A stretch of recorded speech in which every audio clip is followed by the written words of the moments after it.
Respira profundo y escucha, porque lo que estás a punto de descubrir no es una teoría ni una especulación, es un secreto que la Iglesia ha ocultado durante más de 1700 años.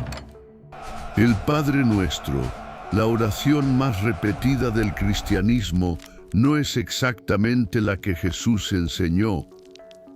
Imagina esto: en el Monte de los Olivos, Jesús entregó a sus discípulos palabras tan poderosas que podían abrir un acceso directo al corazón de Dios. Pero esas frases originales en arameo fueron consideradas demasiado peligrosas para el poder de la Iglesia naciente. Y en los concilios fueron recortadas, suavizadas, domesticadas, hasta convertirse en la oración que hoy conocemos. Lo que sobrevivió en manuscritos escondidos en desiertos y monasterios revela una tecnología espiritual olvidada, una forma de orar que no suplica, sino que activa. Quédate con nosotros, suscríbete ahora mismo y prepárate, porque el verdadero Padre Nuestro podría transformar tu fe de una manera que nunca imaginaste.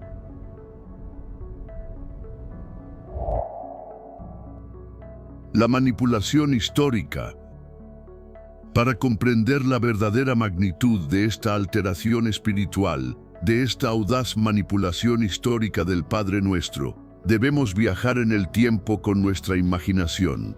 Debemos retroceder a los turbulentos y decisivos años del siglo IV después de Cristo, un momento en que el cristianismo experimentó una transformación sísmica. Pasó de ser una fe perseguida, susurrada en las catacumbas, a convertirse, de la noche a la mañana, en la religión oficial del imperio más poderoso del mundo, Roma. Como documenta magistralmente el renombrado historiador, el Dr. Bart Ehrman, de la Universidad de North Carolina, este proceso de romanización del cristianismo no fue una simple transición política, fue una transformación profunda, una metamorfosis que alteró su ADN lingüístico, teológico y espiritual para siempre. Las autoridades imperiales, con el pragmático emperador Constantino a la cabeza, no buscaban la verdad mística, buscaban orden, control y sobre todo unidad. Necesitaban desesperadamente una versión del cristianismo que fuera compatible con la rígida y jerárquica estructura de poder romana. Una religión que sirviera al César tanto como a Dios, y en caso de duda, primero al César. Y aquí es donde encontraron un obstáculo fundamental, una disonancia que no podían tolerar. Las enseñanzas originales de Jesús, tal como fueron preservadas con un celo sagrado en la lengua aramea por las comunidades de Oriente Medio, aquellas más cercanas cultural, lingüística y geográficamente al Maestro, contenían conceptos que eran radicalmente subversivos para el nuevo orden imperial que se estaba estableciendo. Eran ideas de empoderamiento personal, de divinidad interior, de acceso directo e incondicional a Dios. Ideas que no requerían un imperio para validarlas, ni una jerarquía para administrarlas. En los famosos manuscritos de Nag Hammadi, descubiertos por un simple campesino en el Alto Egipto en el año 1945, encontramos los ecos fantasmales de esta fe perdida, de este cristianismo antes de Constantino. Encontramos referencias explícitas a versiones del Padre Nuestro que incluían frases hoy completamente desaparecidas, frases de un poder inmenso como «Despierta en nosotros al Cristo interior» o «Activa la chispa divina que todos llevamos dentro». Analicemos esto por un momento, con la mente y el corazón abiertos. Estas frases no son meras peticiones de un siervo a su amo, son decretos de autorrealización. Implican que cada ser humano, sin importar su rango social, su género o su nivel de educación, posee un acceso directo, innato a la experiencia de lo divino. Si el Cristo está dentro de ti, si la chispa divina reside en tu interior, Entonces no se necesita un sacerdote como mediador, no se necesita una institución que dispense la gracia divina como si fuera un bien escaso. La divinidad no es algo externo que se busca con temor, sino algo interno que se despierta con amor. Para la estructura imperial y eclesiástica que se estaba forjando, basada en el control desde arriba, esta idea no era solo herética, era una amenaza existencial a su recién adquirido poder. Así que la estrategia que implementaron fue brillante en su concepción, meticulosa en su ejecución y terriblemente eficaz en sus resultados. En el ya mencionado Concilio de Nicea, en el año 325, convocado personalmente por Constantino, se estableció una comisión específica con un nombre deliberadamente burocrático y aparentemente inofensivo, el Comité para la Unificación de las Prácticas Litúrgicas. Esta comisión, dirigida por una figura de la máxima confianza del emperador, el obispo español Ocio de Córdoba, tenía una tarea oficial: crear versiones estándar y unificadas de las oraciones principales para que fueran recitadas de la misma manera en todo el vasto imperio. Los registros que han sobrevivido a los siglos, algunos de ellos preservados hoy en los archivos apostólicos vaticanos, nos muestran una realidad asombrosa. La comisión descubrió que existían al menos 12 versiones diferentes y significativas del Padre Nuestro, circulando por las diversas comunidades cristianas primitivas. Algunas estaban en arameo, la lengua de Jesús, otras en griego, la lengua franca del Mediterráneo oriental, otras en copto, la lengua de los místicos del desierto egipcio, y otras en latín, la lengua administrativa de Roma. La decisión crucial que se tomó en aquellas salas con olor a incienso y poder no fue determinar cuál versión era la más antigua o la más fiel al original arameo. La pregunta que se hicieron no fue ¿cuál es la más auténtica? La pregunta fue ¿cuál sirve mejor a los intereses de la unificación imperial? La versión que finalmente prevalecería no sería la más espiritual, sino la más políticamente conveniente.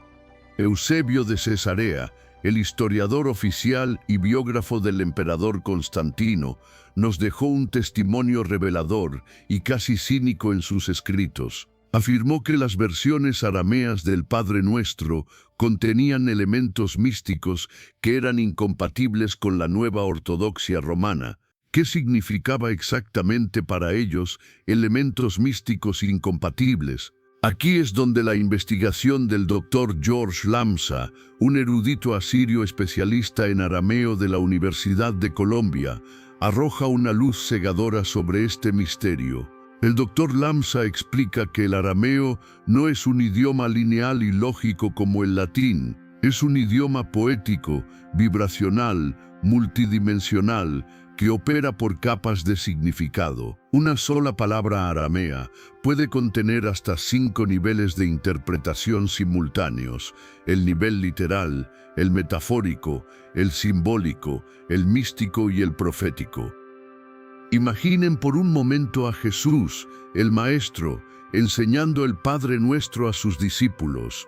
Cada palabra que elegía no era casual, era una nota precisa en una sinfonía cósmica, cargada con múltiples capas de significado, diseñada para resonar en diferentes niveles de la conciencia de sus oyentes. Pero al traducir esta sinfonía espiritual al latín, un idioma mucho más rígido, legalista y literal, el idioma de los ingenieros, los soldados y los abogados, se producía una catástrofe espiritual inevitable. Se perdía automáticamente, según las estimaciones de los expertos lingüistas, entre el 60 y el 80% de la riqueza, la profundidad y el poder del significado original. Y aquí está la clave de todo este drama histórico. Esta pérdida no fue un accidente. No fue una simple mala traducción, fue una simplificación deliberada y calculada.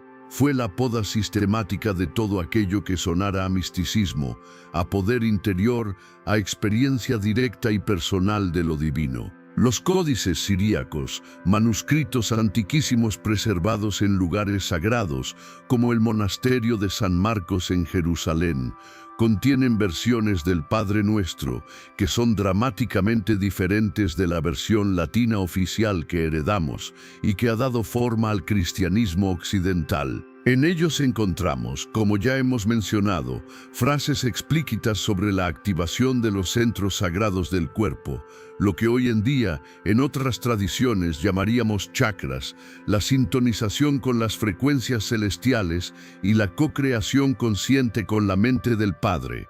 En esencia, se cambió un manual de iluminación personal por un guión de obediencia institucional. Y la humanidad, sin saberlo, perdió una de sus herramientas más preciosas para el despertar espiritual. El redescubrimiento de los manuscritos perdidos. La historia de cómo esta verdad fue sistemáticamente suprimida es fascinante y trágica a la vez, pero la historia de cómo está siendo redescubierta en nuestros tiempos es aún más emocionante y esperanzadora. No ocurrió a través de una gran revelación divina, sino a través de una serie de descubrimientos fortuitos, casi milagrosos, realizados por personas curiosas y valientes que nos han permitido, pieza a pieza, reconstruir este antiguo y sagrado rompecabezas. Imaginen la escena con todo detalle. Es el año 1892. Dos hermanas gemelas escocesas, Agnes Smith Lewis y Margaret Dunlop Gibson, dos eruditas autodidactas, pioneras en un mundo académico dominado por hombres, y unas viajeras intrépidas, se encuentran en uno de los lugares más remotos y sagrados del planeta, el monasterio de Santa Catalina, enclavado al pie del monte Sinaí, en el desierto de Egipto. Están allí, en la biblioteca más antigua del mundo en funcionamiento continuo, en una misión autoimpuesta, catalogar manuscritos antiguos, cubiertos por el polvo de los siglos. Un día, mientras trabaja bajo la luz tenue que se filtra por una ventana alta, Agnes encuentra un manuscrito de aspecto ordinario, encuadernado en cuero desgastado. Al examinarlo de cerca, su corazón de experta da un vuelco. Se da cuenta de que es un palimpsesto del griego vuelto a raspar.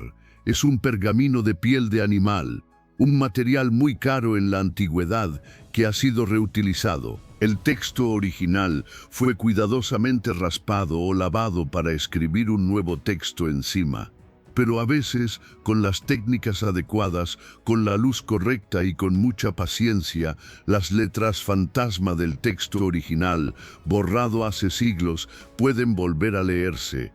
Con el pulso acelerado, Agnes comienza la ardua tarea de descifrar la escritura subyacente, y lo que encuentra la deja sin aliento. Bajo un texto del siglo VIII sobre la vida de varias santas, yace una versión casi completa de los 4 evangelios en arameo siríaco, que los expertos datan en el siglo V. Y dentro de ese texto antiquísimo encuentra una versión del Padre Nuestro que contiene frases, palabras y matices que no aparecen en ninguna traducción oficial conocida en Occidente.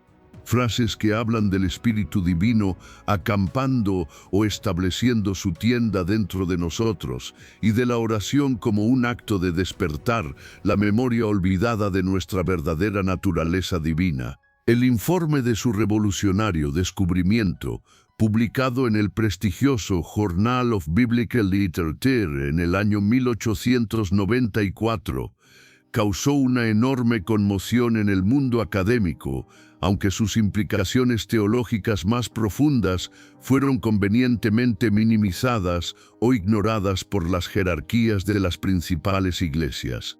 Pero este hallazgo asombroso fue solo el comienzo de la avalancha. Avancemos en el tiempo hasta el año 1906. El legendario explorador y arqueólogo Sir Aurel Stein está liderando una expedición en las cuevas de Dunhuang, un antiguo enclave budista en la legendaria Ruta de la Seda, en el corazón de China. Allí, en una cueva que había sido tapiada, descubre una biblioteca completa que había sido sellada alrededor del año 1035 para protegerla de las inminentes invasiones. Es una verdadera cápsula del tiempo, entre los miles de manuscritos, catalogados ahora en el Museo Británico bajo referencias como la OR 8210/es 3326, encuentra un texto que lo deja perplejo. Su título, Las enseñanzas secretas de la oración del Señor. El texto está escrito en chino antiguo, pero es, sin lugar a dudas, una traducción de un original arameo. Este documento es una revelación de un valor incalculable. Revela que los misioneros cristianos nestorianos, que llevaron valientemente el cristianismo a China en el siglo VII, no llevaban consigo la versión simplificada y domesticada del Padre Nuestro. Llevaban la versión completa, la tecnología espiritual original. El texto chino incluye instrucciones detalladísimas sobre posturas corporales específicas, patrones de respiración rítmica y complejas visualizaciones que debían acompañar la recitación de cada una de las frases de la oración. Esto confirma que no era solo una oración para ser recitada con la boca, era una práctica integral para ser encarnada con todo el ser. La doctora Marvin Meyer, de la Universidad de Chapman, una autoridad mundial en textos gnósticos, ha documentado extensamente cómo estas versiones orientales del Padre Nuestro, que sobrevivieron lejos del control de Roma, trataban la oración no como una simple petición a un Dios lejano y externo, sino como una herramienta práctica y poderosa, una verdadera tecnología espiritual para la transformación radical de la conciencia. Y entonces llegamos al descubrimiento más famoso y cinematográfico de todos. Nos situamos en el año 1945, en la localidad de Nag Hammadi, en el Alto Egipto. Unos campesinos locales, buscando abono para sus campos, dan por casualidad con una gran jarra de cerámica sellada, enterrada hace una eternidad. Rompen la jarra, esperando encontrar un tesoro, y lo que encuentran es un tesoro de un valor infinitamente mayor que el oro, una colección de 13 códices de papiro encuadernados en cuero, que habían estado ocultos durante más de 1600 años. Son los famosos evangelios gnósticos, y entre ellos un códice dedicado casi por completo al Padre Nuestro, un texto que los arqueólogos han denominado, por su contenido, el Evangelio de la Oración Perfecta. Este texto, que ahora se conserva como una joya en el Instituto Copto de El Cairo, es la pieza que faltaba para completar el rompecabezas. Contiene no una, sino 3 versiones diferentes del Padre Nuestro, y explica de manera explícita que cada una de ellas corresponde a un nivel distinto de iniciación espiritual. Según las tradiciones secretas preservadas en este códice, Jesús enseñó primero una versión exotérica, es decir, externa y simplificada, para las multitudes, para aquellos que no estaban listos para profundizar. Luego, enseñó una versión mesotérica o intermedia, para su círculo de discípulos más cercanos. Y finalmente reveló una versión esotérica, interna y completa, solo para los 12 apóstoles, para aquellos que estaban preparados para comprender y practicar los misterios más profundos del reino. La versión que ha llegado a nosotros a través de la Iglesia de Roma, la que todos conocemos y hemos recitado, corresponde apenas a la primera, a la versión exotérica. Es, por así decirlo, la cáscara externa del fruto, no el fruto mismo. Las investigaciones de la doctora April de Konig, de la Universidad de Rice, sobre estos manuscritos, revelan que la versión esotérica completa del Padre Nuestro incluía, como mínimo, 7 frases adicionales que no aparecen en ninguno de los evangelios canónicos del Nuevo Testamento. 7 frases que eran, en realidad, las llaves de activación de su poder, Estas frases, como veremos en detalle más adelante, contenían instrucciones precisas sobre cómo abrir los sellos del corazón, cómo activar la visión interior, lo que hoy conocemos como el tercer ojo, y cómo sintonizar la vibración del alma con la frecuencia del reino de los cielos. La pregunta persiste: ¿por qué estos manuscritos, con un conocimiento tan vital para el alma humana, permanecieron ocultos durante tantos siglos? La respuesta, escalofriante en su simplicidad, se encuentra en los propios archivos del Patriarcado de Constantinopla. Allí se conservan cartas del siglo V que muestran órdenes explícitas de los emperadores y los patriarcas de la Iglesia para recoger y preservar en secreto todos los textos que contuvieran versiones no autorizadas de las oraciones sagradas. Fíjense en la sutileza de la estrategia. La orden no siempre era destruirlos, la orden era apartarlos, mantenerlos fuera del alcance del pueblo común, reservándolos únicamente para el estudio de los más altos dignatarios eclesiásticos. El conocimiento no fue destruido por completo, fue privatizado. Lo convirtieron en un secreto de élite, mientras a las masas se les daba una versión diluida y sin poder como un placebo espiritual. ¿Habías escuchado alguna vez sobre estos manuscritos perdidos del Padre Nuestro? ¿Sentías en tu interior, en esa sabiduría intuitiva que todos poseemos, que algo faltaba en la oración que te enseñaron? Cuéntamelo en los comentarios. Me fascina conocer la intuición y la sabiduría de los verdaderos buscadores de la verdad como tú.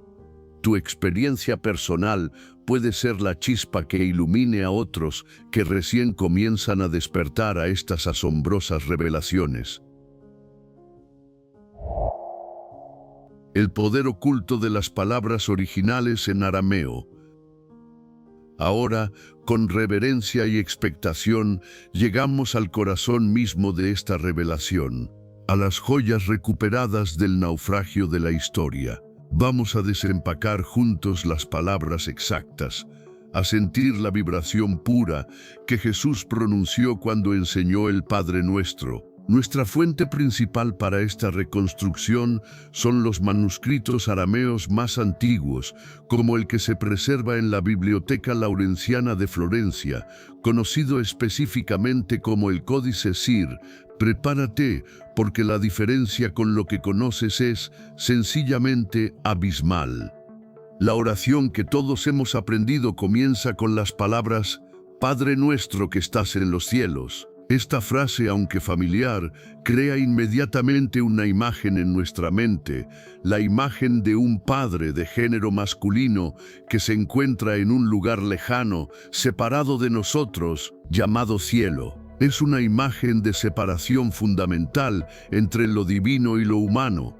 Pero en el arameo original, Jesús dijo algo completamente diferente, algo mucho más vasto y profundo. Dijo, Abund Bwashmaya. Analicemos esta joya lingüística y espiritual.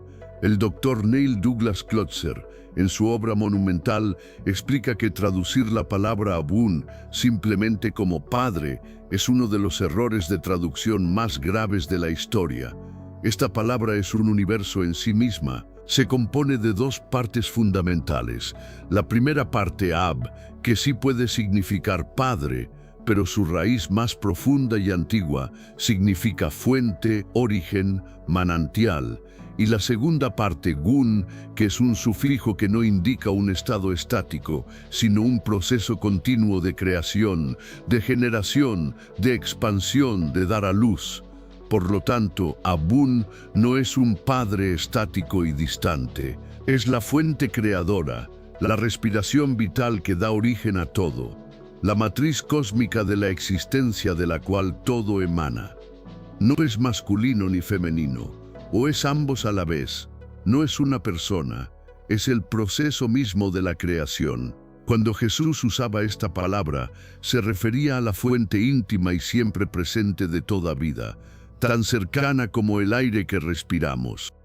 Ahora, analicemos la segunda parte de la frase, Dbwashmasha. La traducción oficial es, que estás en los cielos, pero esto también es una simplificación radical. La palabra Washmasha viene de la raíz Shem. Esta raíz, en arameo, no significa un lugar físico. Su campo semántico abarca conceptos como luz, sonido, vibración, nombre sagrado o cualidad radiante. Es la cualidad vibratoria de la existencia. Por lo tanto, Dewashmaha significa literalmente que vibras en la luz, que resuenas en las frecuencias sagradas. Ahora, unamos las dos partes. La frase completa, Abund Washmaha, no es una simple localización, es una invocación y una declaración de sintonía. Su verdadero significado es, oh fuente creadora, respiración de vida, que vibras y resuenas en todas las frecuencias de luz sagrada y en cada rincón del cosmos. ¿Puedes sentir la inmensa diferencia? No estamos invocando a un Padre lejano, estamos sintonizándonos conscientemente con la fuente vibratoria y luminosa de toda la creación que está en todas partes y muy especialmente vibrando en el núcleo de nuestro propio ser. Pero esto es solo el comienzo. La siguiente frase que conocemos es, santificado sea tu nombre. En arameo es Netkadashmach. La traducción, santificado, nos pone en un rol pasivo de reverencia externa. Pero la raíz aramea, Kadash, tiene un significado mucho más activo, separar para un propósito sagrado, consagrar, pero también activar o despertar. Y la palabra Shmach, como ya hemos visto, viene de Shem, tu vibración sagrada, tu frecuencia divina. Entonces, Netkadash Shmach no es una petición pasiva, es un decreto activo, que tu vibración sagrada sea activada en nosotros, o que tu frecuencia creadora despierte en nuestro ser. Estamos pidiendo que el poder creativo de Dios se manifieste a través de nosotros. Continuamos. Venga a nosotros tu reino. En arameo, Tete Malkutaj. La palabra reino, Malkut, en arameo no se refiere a un lugar territorial, sino a un estado de conciencia, a una realidad interior.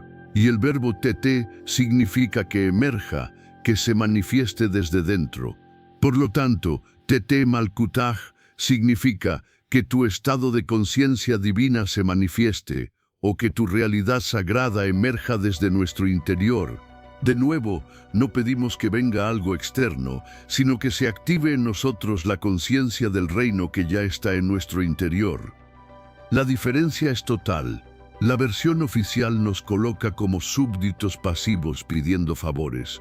La versión original nos posiciona como co-creadores activos, despertando el poder divino que ya reside en nosotros.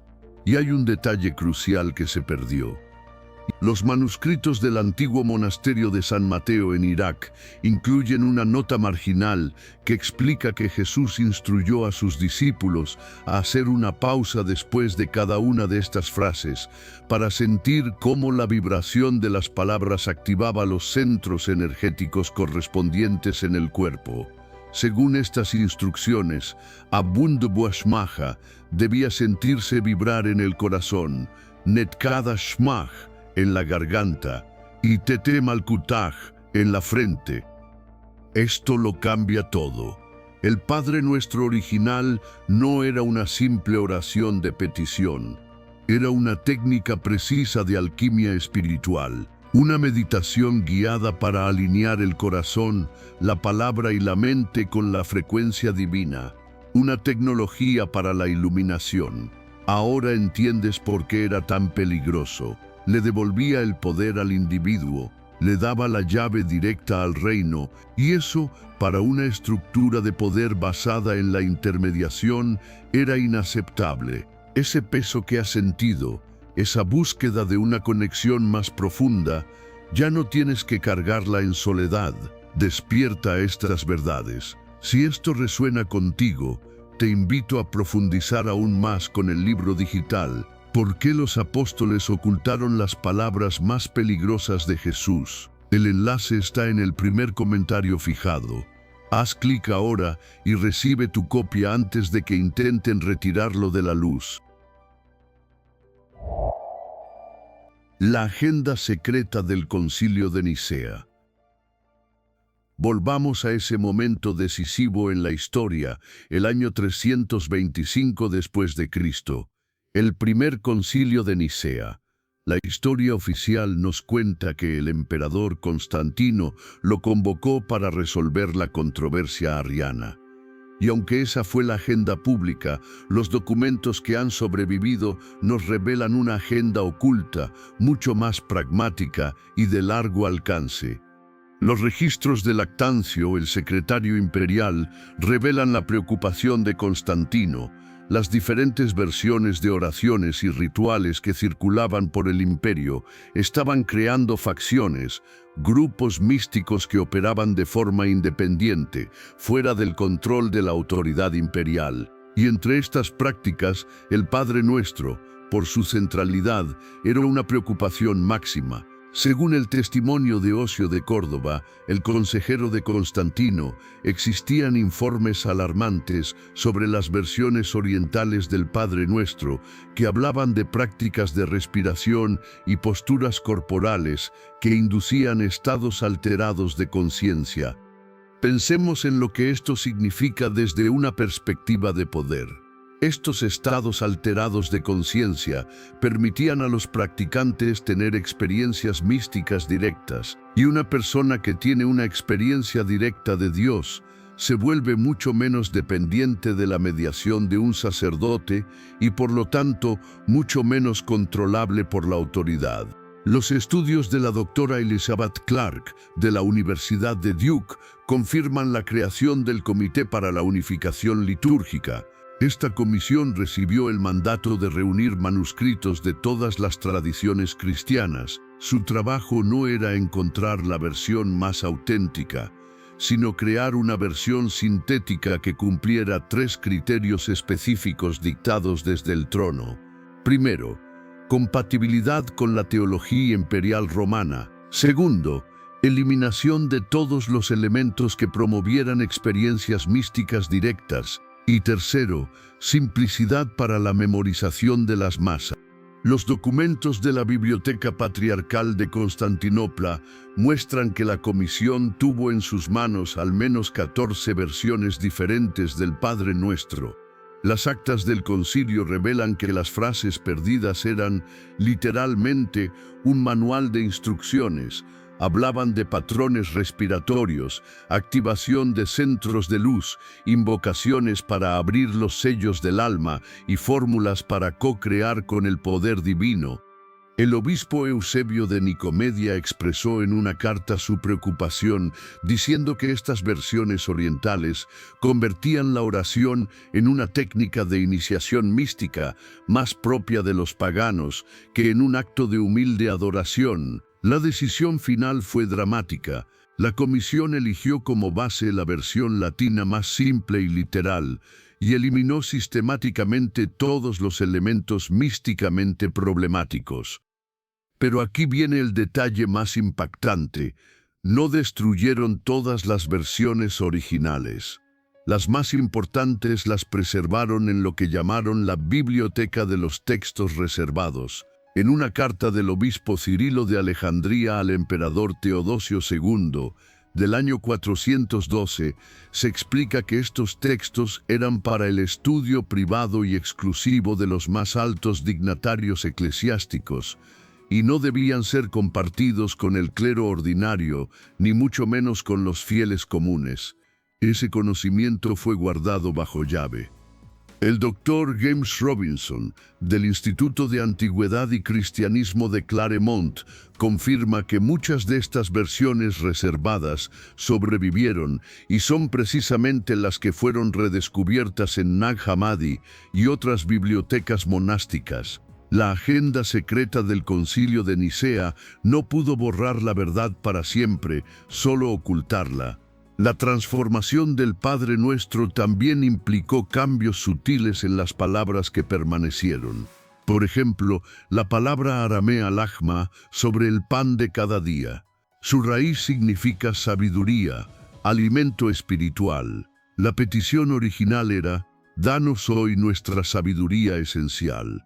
Pero la versión latina, panem nostrum quotidianum, lo tradujo como nuestro pan cotidiano, convirtiendo una petición espiritual en una solicitud material, enfocando la oración de los fieles en la dependencia externa en lugar del crecimiento interior.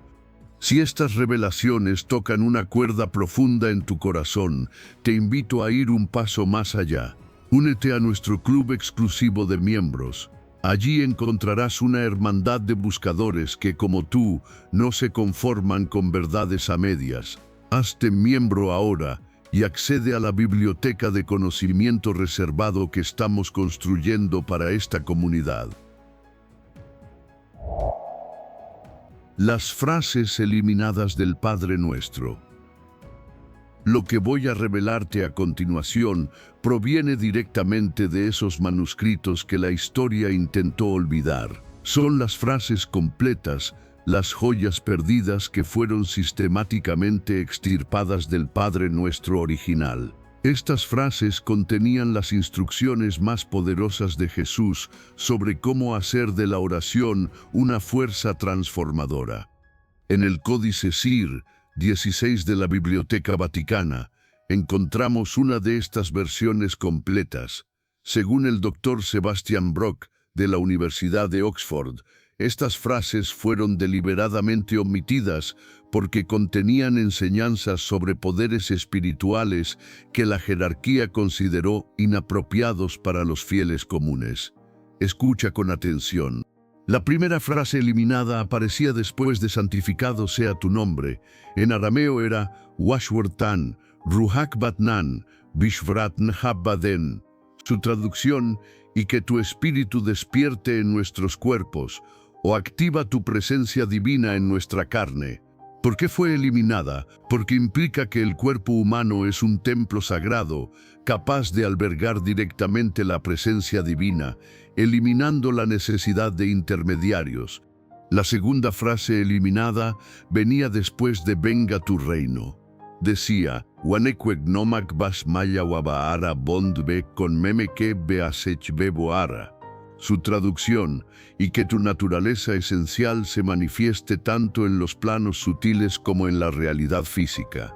Esta frase es un manual de manifestación, estableciendo que el propósito de la oración es traer el cielo a la tierra, convirtiendo al practicante en un co-creador consciente. La tercera frase eliminada, quizás la más poderosa, aparecía después de hágase tu voluntad.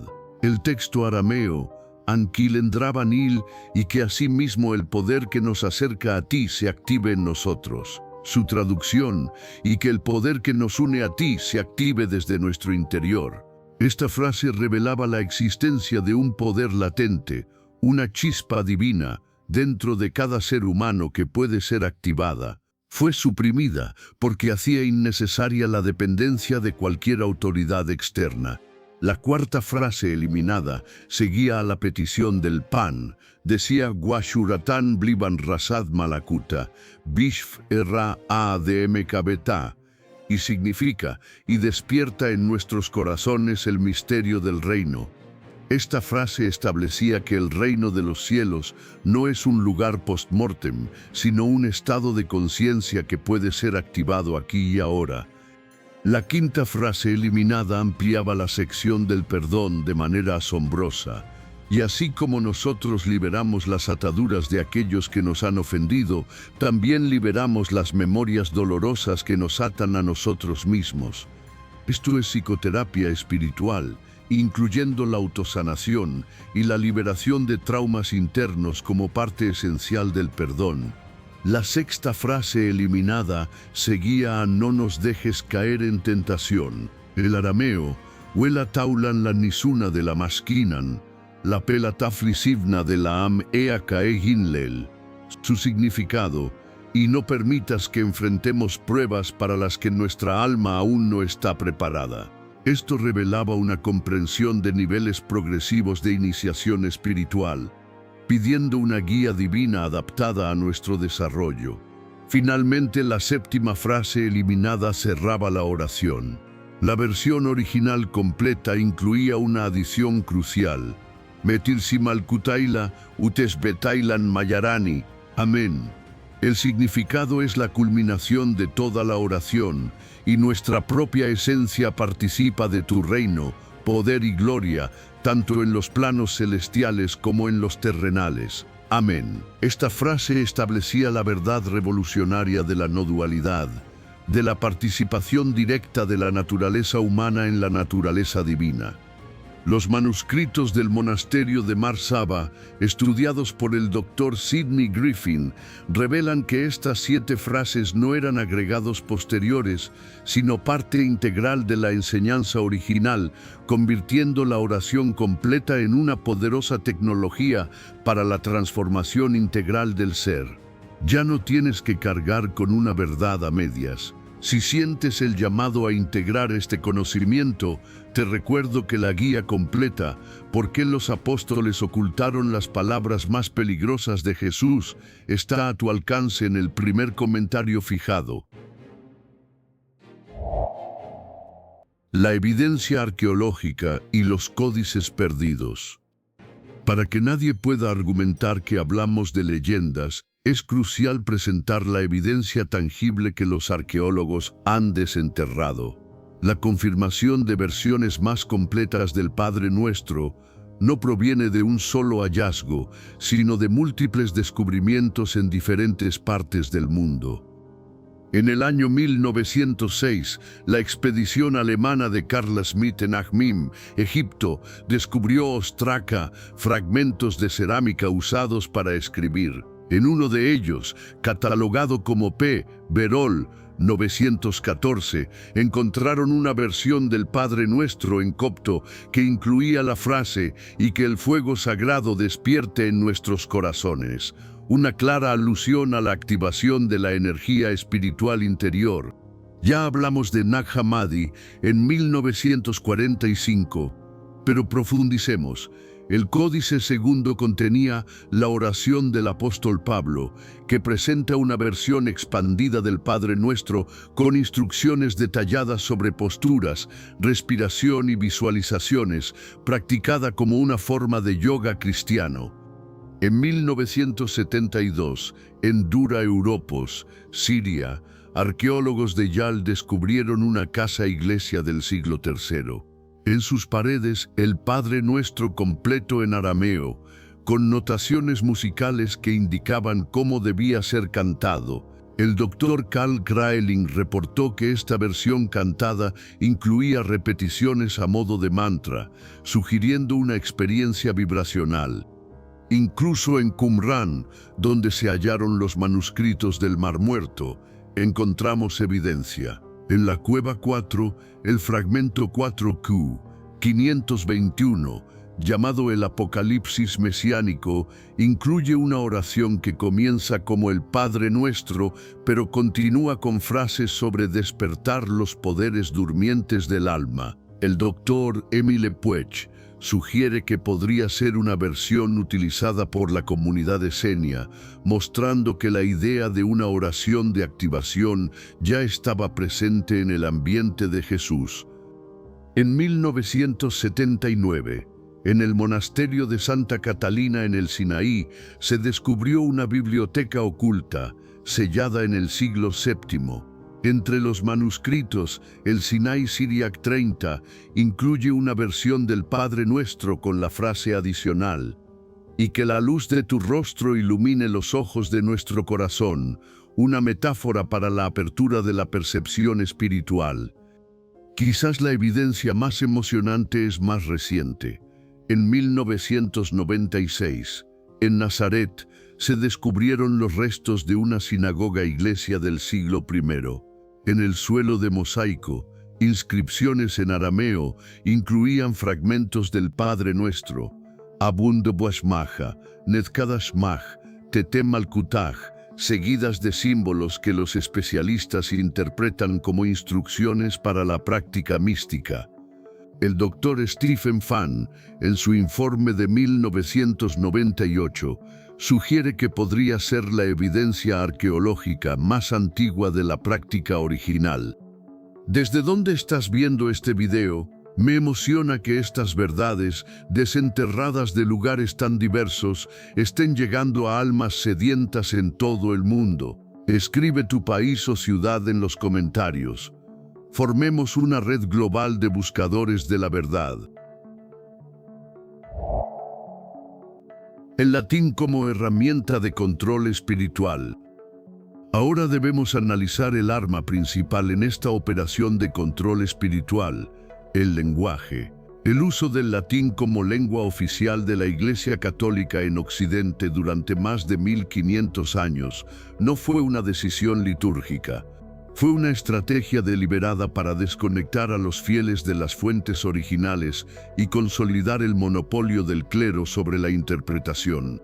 Según la doctora Christine Moorman, de la Universidad Católica de Nimega, la adopción del latín representó una ruptura consciente con las tradiciones orientales. Esta latinización fue devastadora para el Padre Nuestro, porque el latín, una lengua precisa y legalista, era incapaz de capturar las múltiples capas de significado místico del arameo.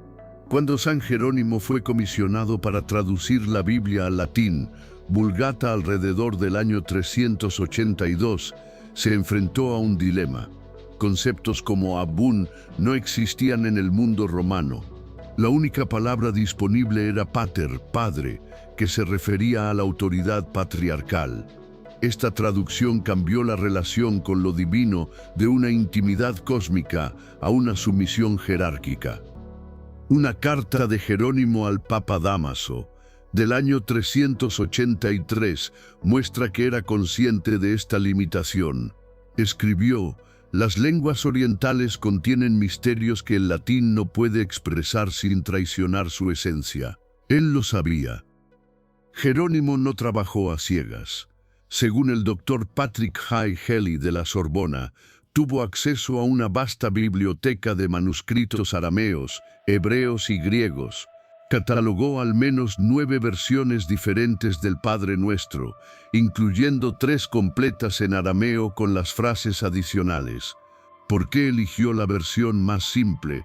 La respuesta está en las instrucciones del Papa Dámaso: crear una versión unificada que elimine las variaciones que causan confusión en el pueblo. Esa confusión eran las prácticas místicas que surgían de las versiones completas. Este proceso no fue inmediato. Hasta el siglo VIII, muchas comunidades en Europa seguían recitando versiones locales con ecos del arameo. El golpe de gracia lo dio el emperador Carlomagno. En el año 789, su Admonitio Generalis ordenó que todas las oraciones se recitaran únicamente en el latín aprobado por Roma. Esto vino acompañado de una inquisición litúrgica para confiscar y quemar manuscritos no autorizados. Pero la estrategia más brillante fue convertir al latín en una lengua mágica. Se enseñó a los fieles que las oraciones en latín, precisamente porque no las entendían, tenían mayor poder. Esta superstición lingüística sacra convirtió la barrera idiomática en una ventaja para la Iglesia. La doctora Mary Clayton del University College Dublin muestra que esta creencia fue tan efectiva que persistió incluso después de la Reforma Protestante. El resultado fue una tragedia espiritual.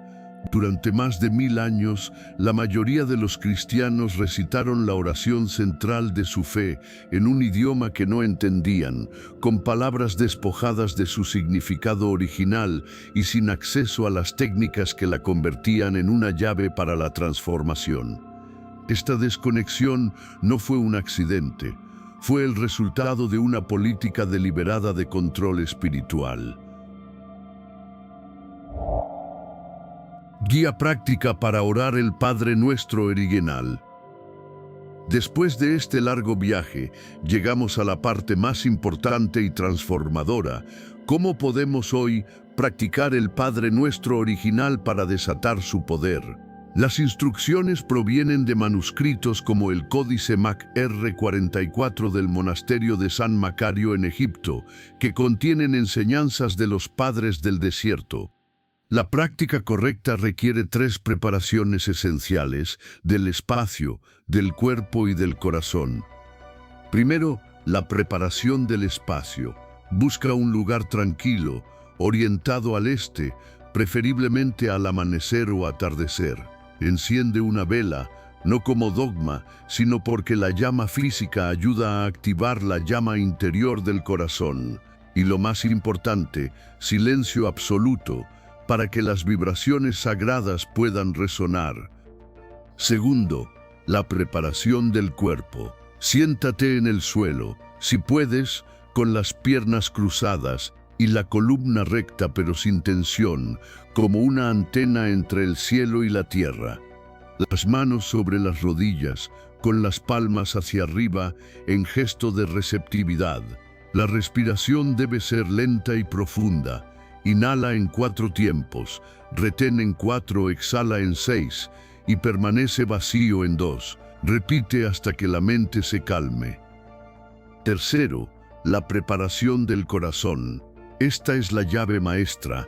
Antes de empezar, enciende el fuego del amor en el corazón. Cierra los ojos, trae a tu mente a alguien o algo que ames incondicionalmente. Siente ese amor, intensifícalo hasta que lo percibas físicamente como un calor en tu pecho. La oración original solo funciona cuando emerge del amor puro. Una vez preparado, comenzamos la práctica completa. 1. Enfócate en tu corazón y pronuncia lentamente Abun de Buashmaja. Siente la vibración y visualiza una luz dorada entrando en tu pecho. 2. Lleva tu conciencia a la garganta y entona Netkada Shmaj. Siente la vibración y visualiza la luz dorada subiendo a este centro. 3. La primera frase restaurada. Siente la luz expandiéndose y di Washvratan Ruach Badnan. Visualiza la luz despertando cada célula de tu cuerpo. 4. Lleva tu atención a la frente y entona Tetem al-Kutaj. Visualiza una estrella de luz índigo expandiéndose en tu mente. 5. La segunda frase restaurada. Conecta los 3 puntos de luz y di Wan Kenomak Bashmaya. Siente un triángulo de luz conectando corazón, garganta y frente. 6. Siente la luz descender y pronuncia Nehuitzev Yanaja y Kana de Buashmaya, Afba Arja. Visualiza la luz enraizándose en la tierra. Eres un puente. 6. La tercera frase restaurada. Siente la estabilidad y di Wikan Kailen de Mitravana. Siente el poder despertado integrándose en tu ser. 8. Lleva tu atención a la coronilla y pide Hablan Lakma de Sunkanan Yaomana. Pide sabiduría, no pan físico. Visualiza una luz blanca entrando por tu coronilla. 9. Vuelve al corazón y di la versión completa del perdón. Washboklan Chaubain Waktahain Aikan Adaf Knan Shvokan Lahayabain. Exhala profundamente, liberando cualquier rencor o trauma. 10. Con humildad pide guía, Huelataklan la Nesiuna. Confía en que cada desafío es para tu crecimiento. 11. Pide discernimiento, Ella Patsan Min Bishya. Pide ser liberado de la ignorancia interior. 12. Y finalmente, la declaración de unidad, Metol Dilache Malkuta Wahaila Wates Buchta Lahlama Almin. Amén. Siente esta verdad. No estás separado de Dios, participas de la divinidad. Los manuscritos instruyen permanecer en silencio absoluto durante al menos 5 minutos después, permitiendo que las vibraciones se asienten. La práctica ideal es 3 veces al día, al amanecer, al mediodía y al atardecer. Los monjes advierten que esta práctica puede producir efectos intensos, sueños lúcidos, expansión de conciencia, sensaciones físicas de energía. No son para alarmarse, son señales de que tu alma está despertando. Deben ser recibidos con gratitud. Según los testimonios, la práctica constante produce transformaciones predecibles, mayor paz interior en las primeras semanas, sincronicidades en el primer mes, despertar de la intuición a los 3 meses, experiencias de conexión directa a los 6 meses, y a partir de ahí, la estabilización en un estado de unión consciente. Estas transformaciones ocurren cuando se practica con pureza de corazón, constancia y humildad. La llave está en tus manos. La conclusión, el despertar global y tu papel en él. Estamos viviendo un momento único y crucial en la historia de la humanidad. Por primera vez en más de 1700 años, las verdades espirituales que fueron deliberadamente ocultadas están emergiendo simultáneamente en todos los rincones del planeta.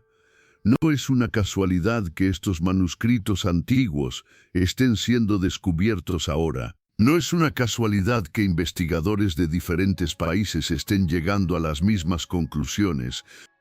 Los textos proféticos de Nag Hammadi, como el Apocalipsis de Pedro, hablaban de este tiempo, una era en que los misterios ocultos saldrían a la luz y las palabras verdaderas del Salvador serían restauradas para aquellos que tienen ojos para ver. Los gnósticos lo llamaban el tiempo del despertar colectivo. Te pregunto, ¿y si ese tiempo es ahora?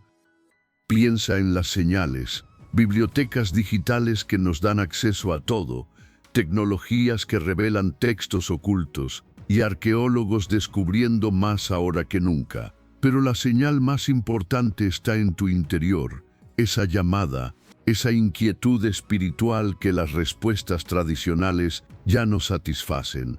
Tú, que has llegado hasta aquí, eres parte de este despertar. Tu alma reconoció esta verdad porque siempre supiste que había más. Los manuscritos del Mar Muerto hablaban de un tiempo en que los hijos de la luz se reconocerían entre sí y la sabiduría oculta sería restaurada. ¿No sientes que vivimos eso? Cada vez más personas buscan una conexión directa con lo divino. Este despertar no conoce fronteras. Y las redes sociales, paradójicamente, se han convertido en el vehículo para que estas revelaciones lleguen a millones. Pero este despertar trae una gran responsabilidad. El Evangelio de Tomás nos advierte: cuando encuentres estas perlas de sabiduría, no las des a quienes no pueden valorarlas. Esto pide discernimiento. Estas enseñanzas no son entretenimiento, son tecnología sagrada. Debemos honrarlas con una práctica genuina, no solo con curiosidad. Una profecía del monasterio de San Macario dice: cuando las palabras verdaderas del Salvador sean restauradas, se activará un campo de resonancia espiritual que despertará a muchos. ¿No sientes que eso está sucediendo? Este despertar no es automático, requiere nuestra participación activa. Cada persona que practica el Padre Nuestro original contribuye a ese campo de resonancia colectivo. Los gnósticos lo llamaban la construcción del cuerpo de luz colectivo. No estás solo, eres parte de una hermandad espiritual global. El Apocalipsis de Pedro promete: aquellos que reciban las palabras verdaderas y las practiquen con corazón puro, se convertirán en faros de luz para sus hermanos. Esta es tu invitación. Al practicar, no solo transformas tu vida, contribuyes a la transformación colectiva de la conciencia humana. Los textos antiguos afirman que cuando un número crítico de personas practique estas enseñanzas, se alcanzará un punto de ignición espiritual, un momento en que la verdad ya no podrá ser suprimida. Estamos muy cerca de ese punto. Cada alma que se compromete con su crecimiento espiritual está ayudando a manifestar la profecía más hermosa, el retorno de la humanidad a su verdadera naturaleza divina. Las palabras que Jesús enseñó hace 2000 años no eran solo para los 12 apóstoles, eran una semilla plantada en el tiempo, destinada a florecer ahora, para ti, para esta generación que tiene el coraje de restaurar las verdades perdidas y caminar hacia la luz. Tu verdadero trabajo comienza ahora. Practica la oración, siente su poder, conviértete en la verdad que has descubierto. Si este mensaje ha resonado en ti, suscríbete al canal y activa la campanita para no perderte ninguna revelación. El viaje apenas comienza. No te pierdas el próximo video, donde continuaremos desentrañando más verdades ocultas. Y si sientes el llamado a profundizar, considera unirte como miembro. Los guardianes de la verdad ya están accediendo a conocimiento que jamás podremos hacer público. Es nuestro círculo de confianza. Gracias por tu tiempo, por tu atención, por tu corazón abierto. El universo te ha traído aquí por una razón. Ahora, responde a su llamada. Nos encontraremos en el próximo despertar.